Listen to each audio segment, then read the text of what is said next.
Jedediah Stone always said the Wyoming wind had a voice, but it was a language he only learned to understand after his own world went quiet. For 20 long years, that profound quiet had a name: Caleb, his son. Jedediah's sprawling ranch, once bustling with the energy of 2 generations, was now just a lonely monument to his own stubbornness. It had become a place where the dust motes dancing in the afternoon sun held more memories than he could bear. His evenings followed a familiar, solemn rhythm. He would settle into the worn wood of his porch chair, watching the sun bleed out over the endless plains, and tell himself the same old story. It was a story of a boy who chased the distant horizon, choosing an unknown future over the legacy his father had built. And it was a story of a rock slide that served as a final, terrible judgment on their fractured relationship. But deep down, beneath the hardened surface of his grief, he knew the judgment was his alone. It was a constant, low hum of failure that vibrated through his very bones, a wound that never scarred over, always tender to the touch. As he sat there one evening, lost in the quiet ache, the air grew unnaturally still. The familiar sounds of the prairie vanished. He looked up, and the horizon began to turn a sickly, ominous tan. A wall of dust was coming, an immense, churning cloud big enough to swallow the sky and the world along with it. For more stories that explore the depths of the human heart, subscribe. You'll get powerful narratives and compelling characters and help us create more content like this. Don't miss out. After a fierce storm reshaped the landscape, a quiet calm fell over the world, covering everything in fine dust. By his fence stood a girl, no more than 10 years old. She had solemn, dark eyes and a silence that felt ancient. She was Lakota, a ghost from a world Jedediah had long since left behind. His immediate thought, a reflex built from 20 years of living alone, was to send her away. He wanted her to go to the fort or the reservation, just not here. But then he saw what she held in her small hand, a little wooden bird. The carving was rough but skillful, with wings shaped in a way that was painfully familiar. It was a perfect copy of a bird his brother Caleb had made for him when they were boys. Seeing it felt like a hook in his heart. Just like that, the world he had shut out for so long had arrived on his doorstep, carrying a key to his past. Jedediah gestured toward the spare room, the one whose door had remained closed since Caleb left. The air inside was stale, holding memories he preferred to keep locked away. The scent of dried herbs and old wood, Caleb's scent, still lingered faintly. He let the girl slip past him into the darkness, a small shadow in a space heavy with ghosts. He told himself it was just for one night. On the nightstand, a small wooden bird sat sentinel. Caleb had carved it during a long, cold winter, his young hands struggling with the knife. Now, its simple form seemed to mock Jedediah, a silent accuser in the gloom. It was a tangible piece of all the things he had failed to do, all the words he had failed to say. He tried to convince himself that this journey was not about the girl. It was not about atoning for his past with his son. He was a man who solved problems with action, not words, and this was a problem to be solved, a delivery to be made. He would take her to her people on the Wind River Reservation, return the bird that had been found with her, and this strange, unsettling chapter would be over. He could finally put the past and this small wooden effigy to rest. The next morning they departed under a pale, vast sky. The rhythmic clop of his horse's hooves and the soft scuff of the girl's worn moccasins were the only sounds breaking the silence. He had started calling her Sparrow in his mind. It suited her, he thought. She was tiny, quiet, and her dark eyes darted around, taking everything in without a word. Her endurance was surprising. She never complained about the pace or the heat that began to build as the sun climbed higher. The silence between them was a landscape of its own, vast and unnerving. It was not a comfortable quiet, but a heavy, pressing void that reminded him of the last months with Caleb, when conversations became difficult, then rare, then non-existent. The silence was an echo of all those unfinished talks, all the questions he never asked, and the comfort he never gave. He cleared his throat, the sound harsh in the quiet air. He tried asking her name, where she came from, anything to fill the emptiness. But she would only look up at him with those deep, unreadable eyes that offered no answers. Each unanswered question made the weight in his chest grow heavier. This new, unspoken promise to see her home safely felt like a physical burden, one that increased with every mile. He had wanted to rid himself of one ghost, but it seemed he had only taken on another. Their long journey finally led them to a small settlement at a dusty crossroads, which consisted of little more than a general store and a saloon. By the town's public well, a man was watering his horse. This man, Marcus Thorne, was dressed in elegant city clothes that seemed entirely out of place against the raw, untamed land. His eyes were sharp and hungry, constantly assessing everything around him with a calculating gaze. With a slight smirk, Thorne watched as the old man, Jedediah, drew water for himself and the quiet girl at his side. Thorne's voice was as smooth as polished stone when he spoke, noting that they were a long way from anywhere. He then began to speak of the great changes that were coming, of a future he called progress. He laid out his ambitious plans to buy up large tracts of the earth and to dam the free-flowing rivers, painting a picture of a new world built on industry and control, a world that Jedediah could neither recognize nor desire. Thorne's gaze then fell upon Sparrow, and he looked at her as if she were merely a piece of stray livestock, an inconvenience that needed to be cleared away for his plans to succeed. For the first time in many years, Jedediah felt a feeling other than his persistent grief. A stubborn and protective anger sparked within him. It was an anger for this silent child who depended on him, but also for the very ground beneath their feet, the land that Thorne viewed only as a resource to be conquered. The meeting with Thorne had soured the air, leaving a residue of distrust that clung to Jedediah like trail dust. As they pushed deeper into the vast, sun-scorched plains, his mood darkened with every mile. The world was a canvas of brown and pale blue, the heat of physical weight pressing down on his shoulders. But heavier still was the silence from the small figure riding beside him. Sparrow, with her watchful eyes and sealed lips, was an unsolved riddle, and his inability to draw her out felt like a personal failing. The quiet stretched between them, thick and uncomfortable, a constant reminder of all the things he couldn't fix. Days bled into one another, marked only by the sun's punishing arc across the sky. Jedediah's frustrations simmered. Fueled by the heat and the grinding monotony of their travel, he would watch her, hoping for a flicker of expression, a single sound. But she remained a ghost in his periphery. One sweltering afternoon, the pressure inside him finally boiled over. "Can't you say anything?" he grumbled, his voice cracking with a harshness that startled even himself. He saw her flinch slightly, and a wave of regret washed over him. "Just one word?" She didn't answer with her voice. Instead, she brought her small pony to a halt, and with a simple, deliberate motion, raised a slender arm. Her finger pointed not at him or at the horizon, but straight up into the blinding expanse of the sky. Jedediah followed her gaze, his eyes squinting against the glare. There, impossibly high, a lone hawk drifted in a lazy circle, its wings barely moving as it rode the invisible thermal currents. It was a king in its own vast, silent kingdom. A thick lump formed in Jedediah's throat, a painful mix of grief and gratitude. He looked from the hawk back to the girl. Her eyes were still on the bird, but he felt she was aware of his gaze. He gave a slow, deliberate nod, a silent apology, and an acknowledgement of the bridge she had just built between them. She had spoken after all, not with words, but with a shared memory that was not her own. In that instant, any thought of turning back, of leaving her at the nearest fort to become someone else's problem, evaporated like mist in the morning sun. The silence was still there, but it was no longer an empty space.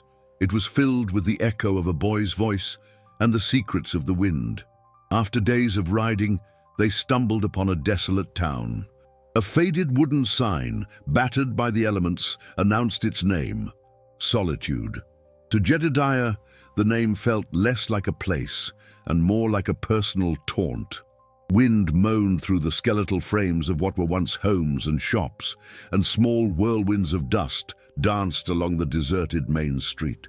The entire town seemed to possess the same emptiness that had carved out Jedediah's own soul. He decided they would take shelter there for the night. An old livery stable, though crumbling, offered some protection. While Jedediah cared for their weary horse, Sparrow, the young girl, began to explore. He watched her small figure move quietly through the ruins, a silent observer in a silent world.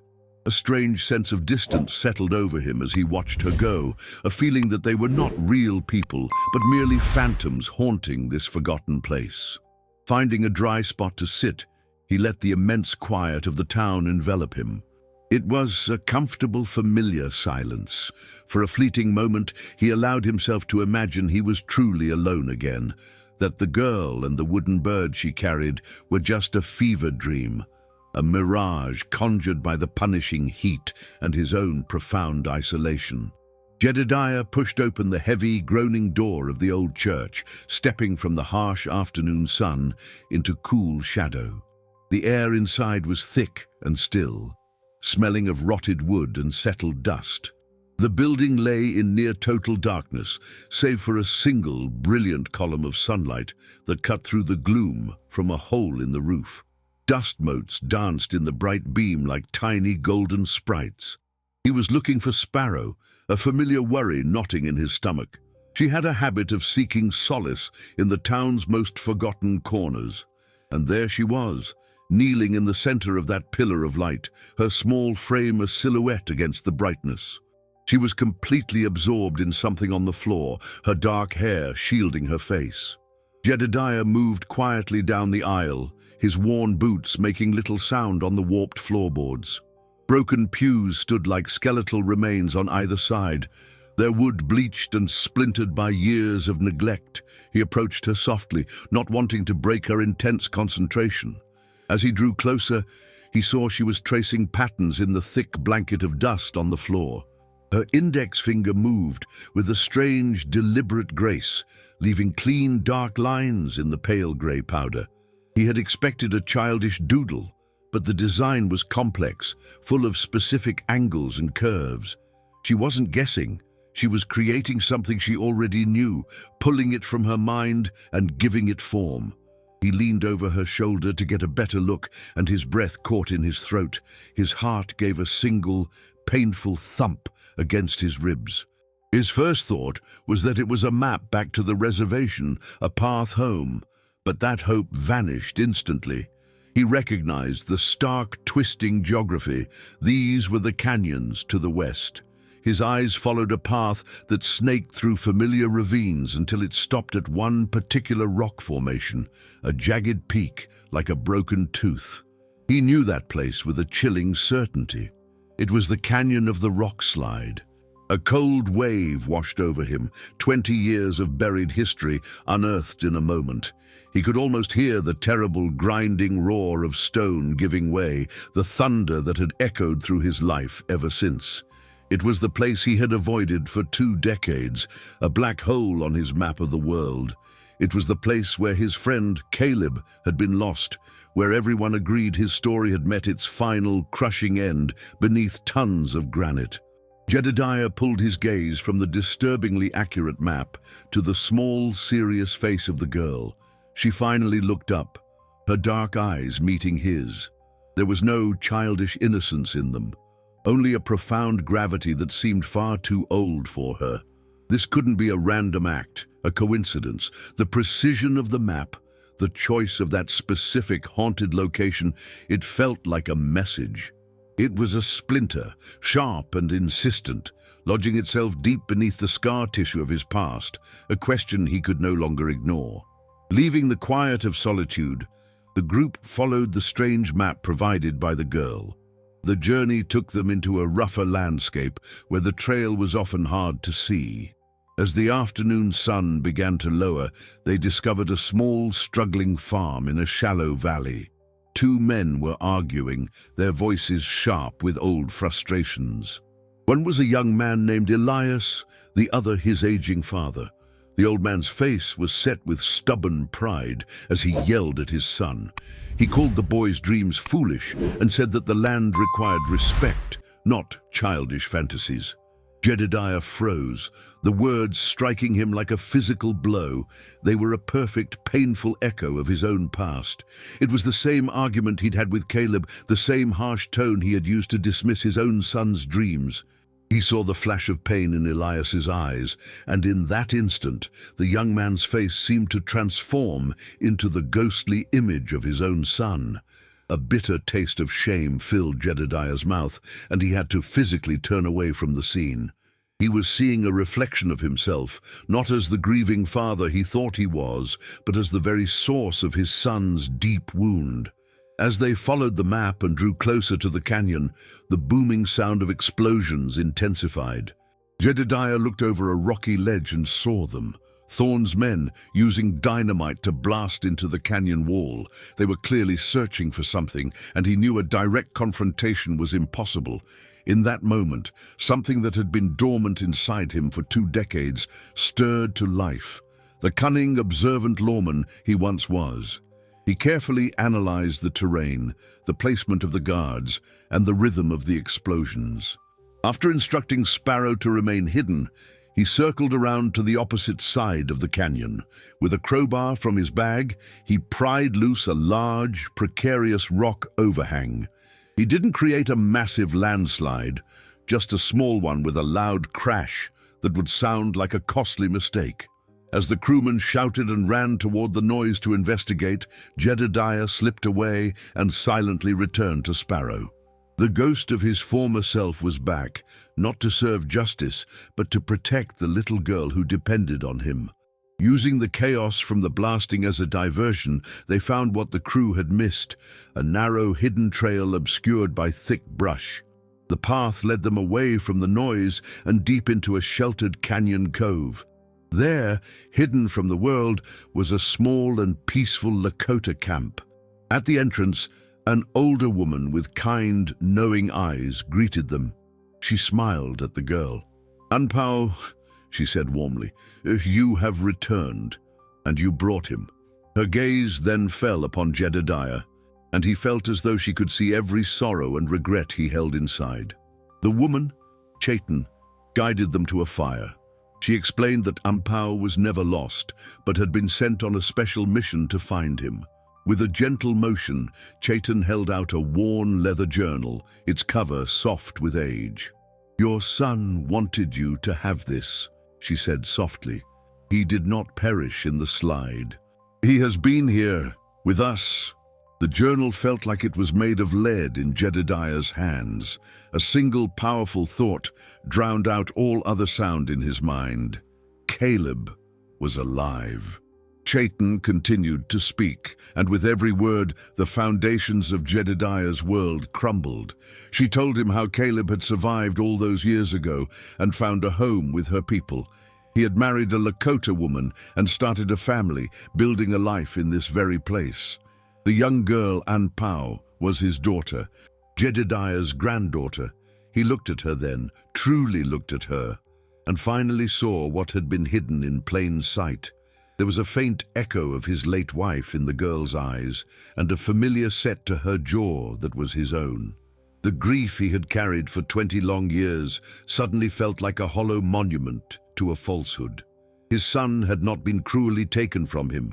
He had chosen a new life, a life that Jedediah's own stubborn pride had forced him to seek elsewhere.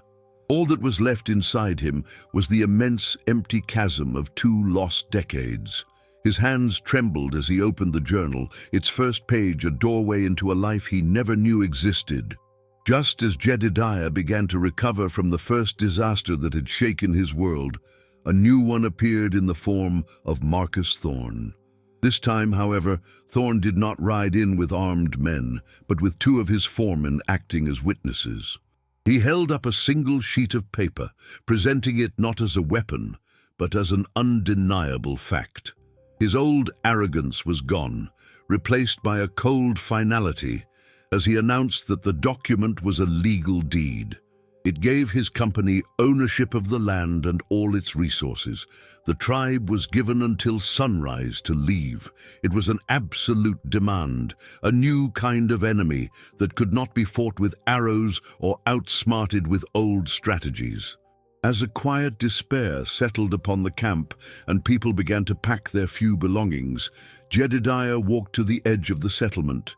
He sat alone with Caleb's journal, its pages holding the only weapon he could possibly use against the approaching deadline. Jedediah spent the entire night immersed in his son's journal. Through words and sketches, he journeyed across 2 decades of a life he had missed. He saw Caleb's loneliness and pain, but also his path to healing. He learned of the love Caleb found with his wife, the joy of their daughter Anpau's birth, and the discovery of a sacred clay that was essential for the tribe. What struck Jedediah most deeply, however, was the complete absence of blame. In its place was a profound and sorrowful love. Caleb wrote about his father's strength and his principles, and even expressed his own regret over their last bitter argument. He had even planned to return with his family to repair the rift he'd left behind. Jedediah understood then that the journal was not a list of wrongs. It was an act of forgiveness, waiting all these years for him to find. He saw with a painful clarity that he hadn't just lost a son, he had willingly let him go, his own pride too great to ever call him home. As the sun rose, the Lakota families watched from a ridge, their future uncertain. Jedediah rode out alone to meet the land baron, Thorn. He was unarmed. In his hand, he held a single, carefully torn page from his son Caleb's journal. Thorn waited, looking impatient. But Jedediah did not offer a fight. He offered a story. In a steady voice, he spoke of his own life. He confessed his stubborn pride, his harsh words, and the 20 long years he had spent mourning a son he believed was dead.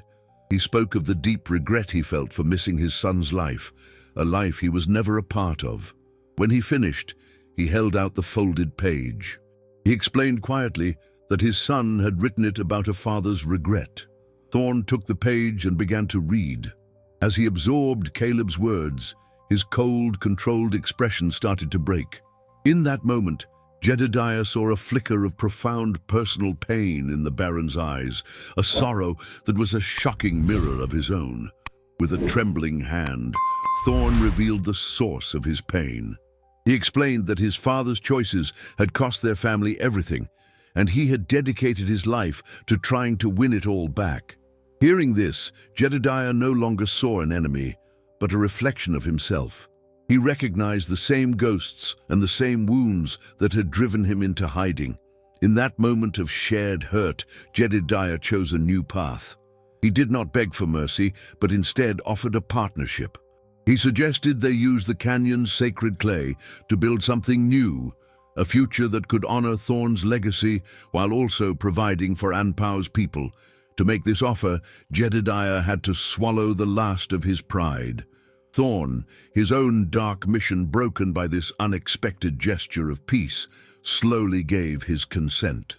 Jedediah rode back to the canyon, a changed man, not a savior or a recluse, but simply a grandfather. He knelt before Anpau and, for the first time, said her name. The quiet between them was no longer empty. It was full of hope, a second chance blooming in the harsh light of the desert.